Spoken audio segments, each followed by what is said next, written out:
and attain even greater prosperity as a special economic zone. The timing was too good to be true, really. Realizing this, my grandfather staunchly opposed the idea. He tried everything he could to convince the city's council to reject the offer. Unfortunately, once you taste the sweet fruit of prosperity, it's hard to want to go back. The council, made up of influential merchants in all their greed, jumped at the offer. And tempted by the elimination of customs, together with the tax breaks from being an SEZ, many of the citizens did too. And during all that, they'd conveniently found a suspect behind the railway incident. My grandfather. He loved Jirai more than anyone, and up till then, its people loved him too. And yet, virtually overnight, he found himself facing the wrath of both the city's council and the citizens alike. Left with no choice, he resigned from his position as mayor, and Jirai formally became part of the empire. Both of these things happened on the same exact day. That was 8 years ago. Naturally, everyone knew my grandfather wasn't the one who did it. They knew who was really responsible. They just turned a blind eye to the truth. See? I warned you. Just your run-of-the-mill sob story.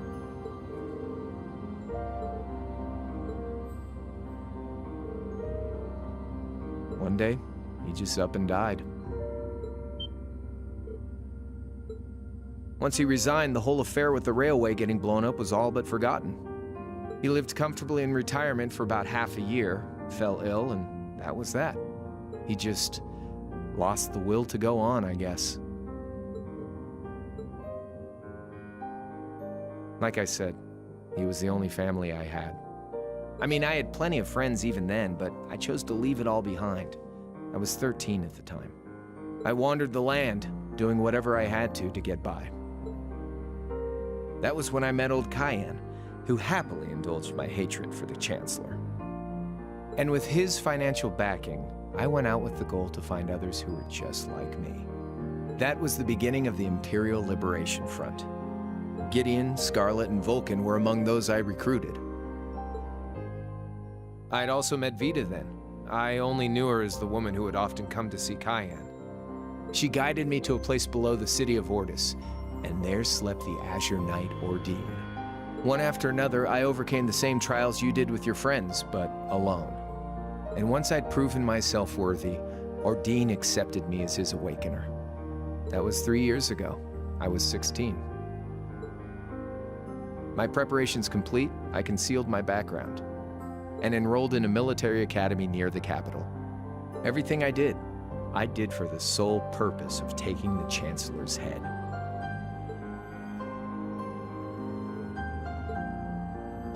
Come on now, what's with the face? You look sadder about all this than I do. I swear. I'm not trying to tell you the Chancellor was evil or anything. Still, there's no denying that he managed to outwit my grandfather. And he may have lost, but Pop's always loved a good gamble. It's thanks to him that I'm pretty good at chess, card games, that kind of stuff. I'd say it's fairly normal for a student to want to avenge his master's defeat, wouldn't you? At the end of the day, there's no denying this country has problems, and the Chancellor's methods were making them worse. I studied those problems, worked out how to use the situation to my advantage, and then won the game with an all-or-nothing gamble. But when you think of how peaceful Jirai is now, I'd say I've got a duty to clear up the mess left behind by my game too, which means ending this war and restoring peace. So it's only when that's done that my game is truly over.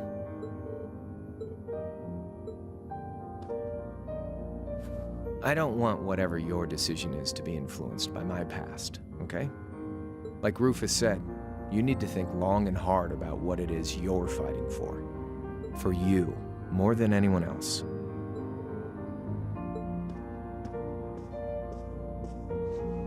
Anyway, I think I've stuck around here for long enough. You're gonna be treated as a visitor. Well, sort of. It's about time for the higher-ups to head back to Heimdall, so go ahead and pass the time however you want.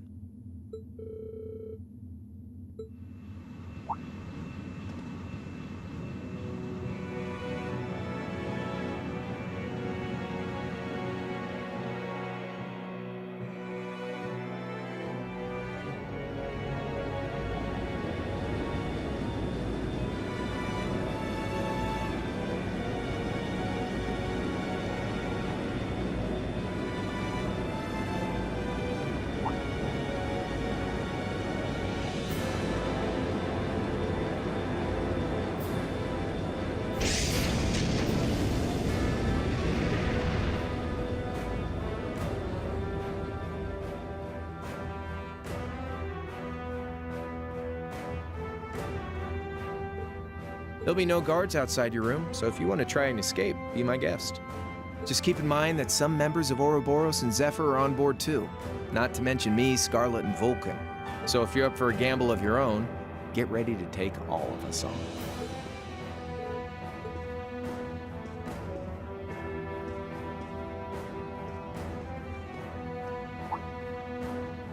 Oh yeah, one more thing. There's this real cute visitor in the guest of honor's room on the second floor. I think she'd perk right up if she saw you, so why not go pay her a visit? Just don't go making your girl jealous, okay?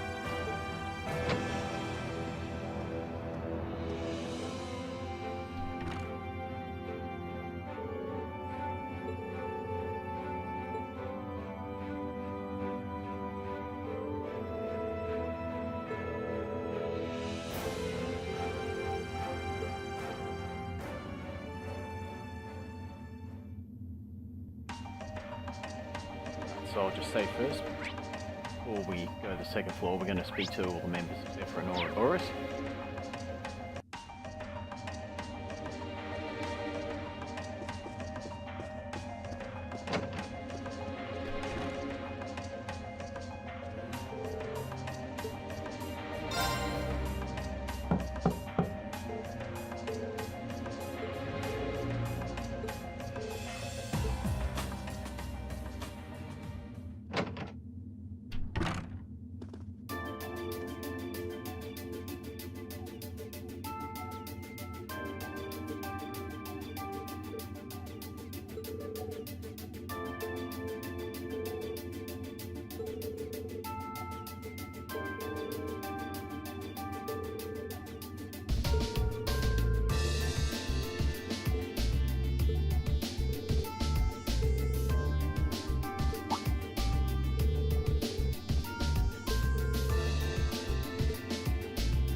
Good day to you, Reinschwarzer.